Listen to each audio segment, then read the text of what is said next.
The message came in just as I wrapped up the final merger documents for a tech acquisition. It was December 22nd, and the Chicago skyline glittered beyond my office windows. Harper, honey. About Christmas this year, with your brother Mason bringing his new fiancée. She's a TV anchor, you know. We thought it might be best if you sat this one out.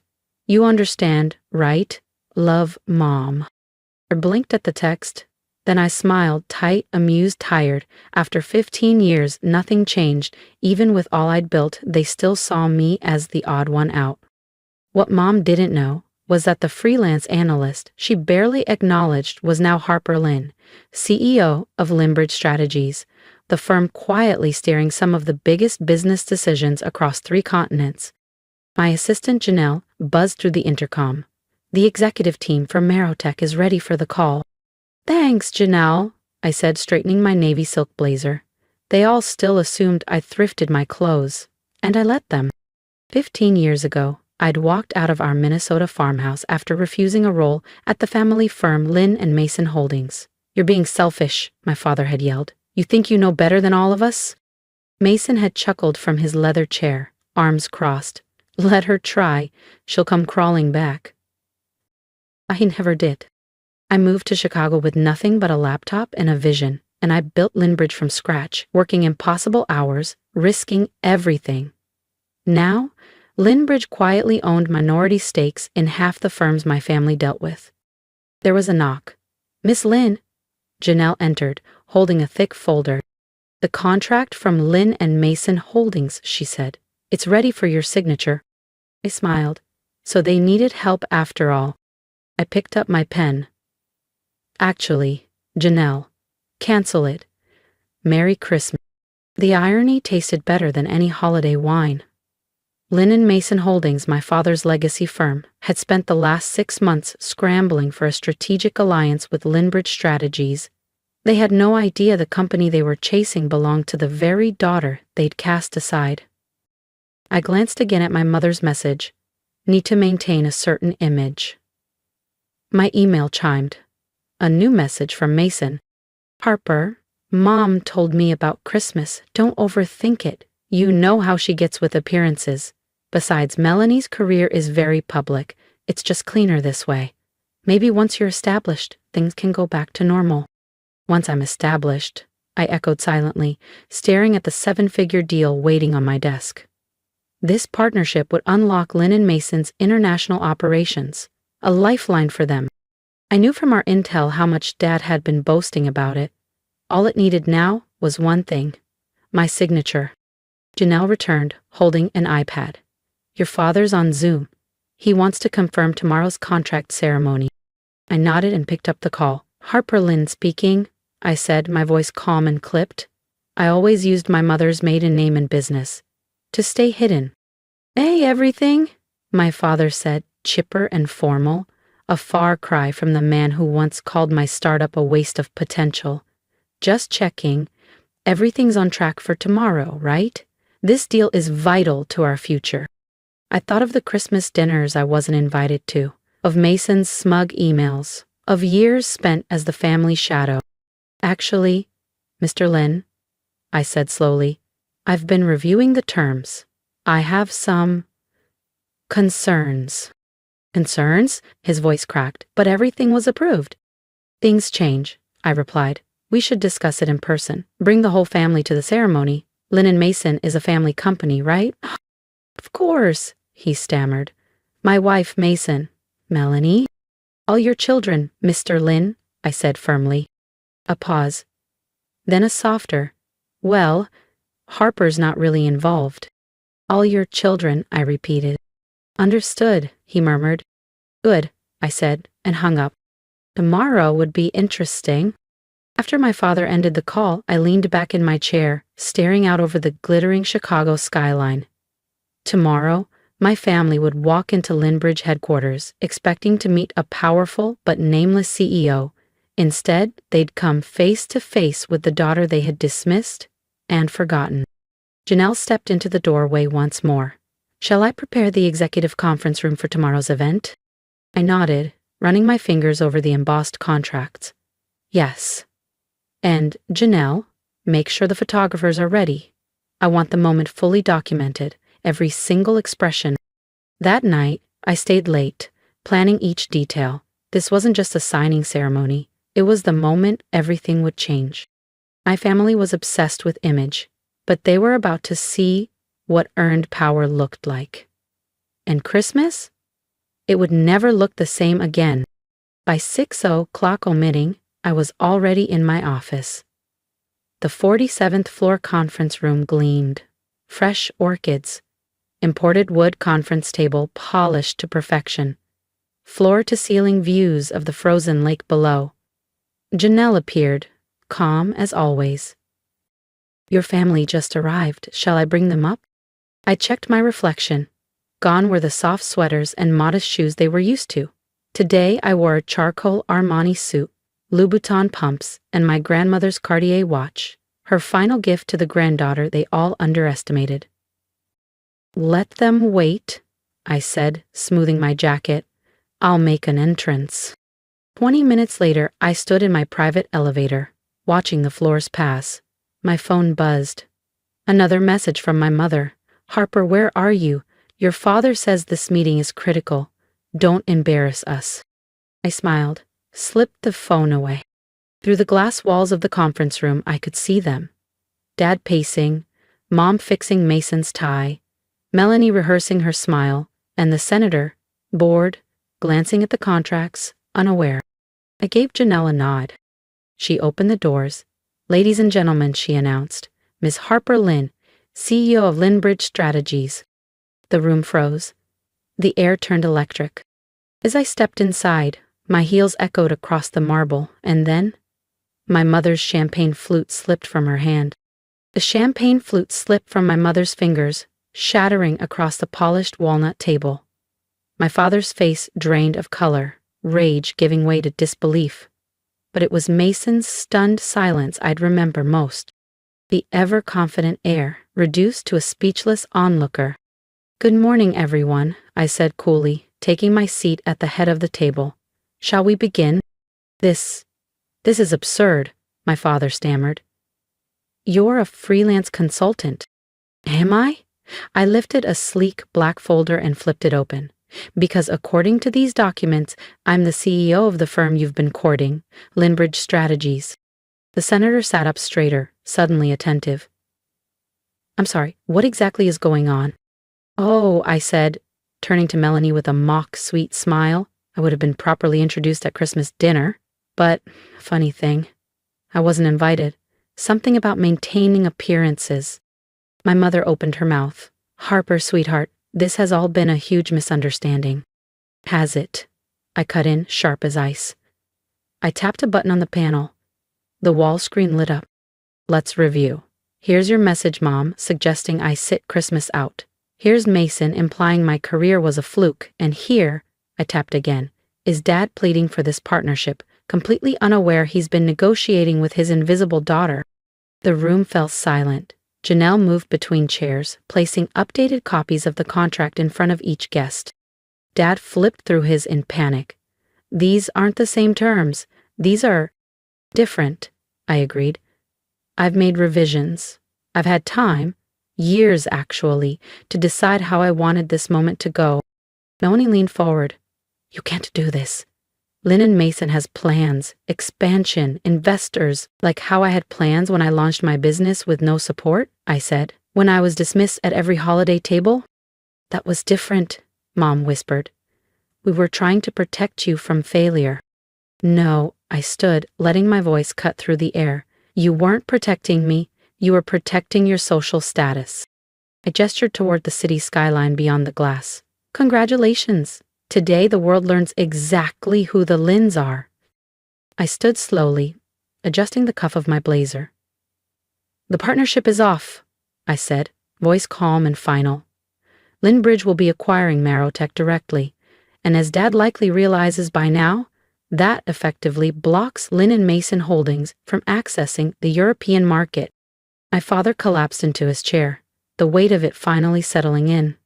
Without the Lynbridge partnership, without the capital injection from international expansion, Lynn and Mason would remain exactly what it was, a dated regional firm operating under the illusion of relevance. "You can't do this," he murmured. "We're family." I paused at the door, then slowly turned. Family? That's funny, because just yesterday I was told I wasn't successful enough to be family. I tilted my head, feigning reflection. I wonder, will I be enough for Christmas dinner now? And with that, I left. The silence behind me was deafening. Through the glass, I glimpsed my mother pressing a designer handkerchief to her face, Dad staring hollowly at the shredded contract, and Mason, polished, prideful Mason, sitting slack-jawed, his plans crumbling like dust. Janelle fell into step beside me. That was intense. Are you okay? I glanced at the screen of my phone, another blinking message from my mother. Harper, please come to dinner. We need to fix this. I smiled faintly. Cancel the Christmas dinner, I said. I've got better plans. The fallout came fast. Voicemails, emails, pleading texts. Harper, we're still your parents. You're ruining us. This isn't how family solves problems. Please, let's meet face to face. Just us. I didn't respond. Linbridge finalized the Marrowtech acquisition, while Lynn and Mason's stock began a slow, humiliating slide. Business headlines weren't kind. Lewin and Masson loses ground in GMO play. Merger collapse tank. Family-owned firm. Linbridge takes lead in AI supply chain. 1 week later, I sat in my office reviewing new acquisition proposals when Janelle appeared again. Your brother's here, she said. Third time this week. But this time, he's alone. I pulled up the security feed. Mason stood quietly in the lobby, but this time, he wasn't wearing his tailored smile. His tie was loose. His eyes were tired. Something had changed. He looked tired. Send him up, I told Janelle after a pause. Mason stepped into my office slowly, his eyes scanning the space he'd never imagined his little sister commanding. The panoramic skyline behind me, the art, the quiet power in the details. Nice office, he said, voice low. Bigger than mine at Lynn and Mason, though I guess that doesn't mean much anymore. What do you want, Mason? He dropped into a visitor chair. For once he didn't posture. Melanie called off the wedding. I raised a brow. Really? The perfect political couple couldn't weather a few headlines? She said she can't be tied to a sinking ship. He gave a hollow laugh. Said I no longer fit her image. The irony hung heavy. Dad's drinking again, he added. The board's starting to panic. Mom can't show her face at the club. Everything's falling apart. Because of me? I asked evenly. No, he admitted. Because we built everything on appearances. Just like my relationship. I nodded once. You all treated success like it had one look, and I never fit it. I deserved that, he said quietly. You deserved a lot more, I replied, my voice hardening. Do you know what it felt like, watching you all celebrate each other's wins while pretending I didn't exist? Mom threw parties for your every promotion. She never even remembered what I did. We thought you were struggling. You never asked, I cut in, standing. Not once. In 10 years did any of you ask about my company, my team, my vision? You were too busy dismissing me to see I had surpassed all of you. His silence said it all. Then real tears, not performative, welled in his eyes. I was awful to you. Yes. Can you ever forgive me? I looked at him, steady. Forgiveness isn't the issue, Mason. Trust is. And that's something you'll have to earn. Suddenly the door burst open. My parents strode in, ignoring Janelle's objections. Harper, my father snapped, though the usual thunder in his voice was gone. This has gone far enough, he continued. You've made your point. Oh, I said calmly, and what point would that be? You're successful, my mother said breathlessly. That we were wrong. Ed, we see you now, darling. So please, stop punishing us. I laughed, a cold, hollow sound. Do you think this is about revenge? About proving I made it? I rose from my seat and walked to the window, staring out over the glittering skyline. No. This is about consequences. About finally making it clear that your choices, your judgment, your disregard, your arrogance have weight. We're your parents, my father said, his voice cracking. Everything we did, it was to protect you. I turned slowly to face them. No, everything you did was to protect your image. I gestured toward the headlines on my tablet. Well, congrats. That image is now shattered. A crumbling company, a disgraced engagement, and a family unraveling. What do you want from us? Mason asked quietly. What I wanted, I said, was your belief when I was building Limbridge, your respect when I succeeded, to be treated like family, not like a mistake. I paused, letting the words settle. But now? I don't want anything. My mother's tears began to fall. But I didn't flinch. I'd seen those tears before. When I didn't get into the right college, when I didn't take the job at the firm, when I let the family down. Please, Harper, it's almost Christmas. Ah, yes, I said coolly. The Christmas dinner I was too much of a disappointment to attend. Tell me, do you still need to maintain appearances? Or did that vanish when your golden boy got dumped? My father stepped forward. Just tell us. Board seats, equity, a public apology? Name it. I shook my head. You still don't get it. I don't want what you have. Limbridge is worth 10 times what Lynn and Mason ever was. What I wanted, I said softly, was a family that valued me. Not for what I could do, but for who I am. I pressed the intercom. Janelle, please escort them out and update the security list. Harper, please, my mother whispered. We can fix this. No, Mom. You don't fix a decade of dismissal with a desperate apology. As the door closed behind them, I sat in silence, city lights flickering below. Then my phone buzzed. Heard what happened. Your grandmother would be proud. Christmas dinner's at my place this year, Margaret. I smiled, for real this time. This year, I'd be spending Christmas where I truly belonged. I smiled, a quiet warmth spreading through me as if a weight had finally lifted. Sometimes, family isn't defined by blood, but by those who believe in you when no one else does. The next morning, I gathered my executive team at Limbridge Strategies. It was time. We were launching our boldest move yet. A complete restructuring of the consulting landscape, starting with the acquisition of 3 mid-tier firms across the Midwest. Lynn and Mason Holdings wasn't on the list. As I stood before the board, laying out our strategy, I thought briefly of the Christmas dinner happening in my parents' home. The glossy table, the curated wine, the hollow toasts, all of it built to preserve a crumbling illusion. Meanwhile, I was building something real. A week later, Janelle placed a small package on my desk. Inside was my grandmother's old leather business card holder and a note from Margaret. She always said you'd outshine them all. Looks like she was right. I placed it on my desk, right beside my nameplate. A quiet reminder, success isn't defined by those who show up when you've made it, but by those who stood by you when you were still rising. My family had wanted to preserve their image. Well, they got one, just not the one they expected. And me, I had the one I earned, respected, fulfilled, and completely free. So when someone asked me later, do you ever miss your family? I smiled, turned back to my desk and said, I have a company to run. Because that was worth more than any seat at their table. If you've ever been underestimated, cast aside, or told you weren't enough, this story is for you. I didn't build my life to prove them wrong.